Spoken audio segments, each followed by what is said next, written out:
বৃষ্টি যখন হচ্ছে তখন লাগছে ভীষণ ভালো।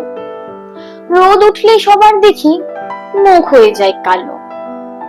শ্রাবণের অঝোর ধারায় ভিজতে দারুণ লাগে। বৃষ্টি বন্ধ হলে আবার গুমোট গরম লাগে। সাদা কালো মেঘের ভেলা যখন আকাশেতে ঘুরে, আকাশের বুকে দেখায় যেন রাজহংস ওড়ে।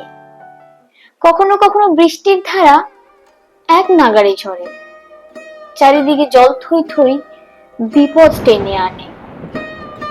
বন্যা এসে চারিদিক ভাসিয়ে দিয়ে যায়, কত মানুষ ও জীবজন্তুর প্রাণ চলে যায়। অসহায় মানুষজনের জীবন হয় বিপন্ন, মাথা গোঁজার জন্য তারা হয় শরণাপন্ন।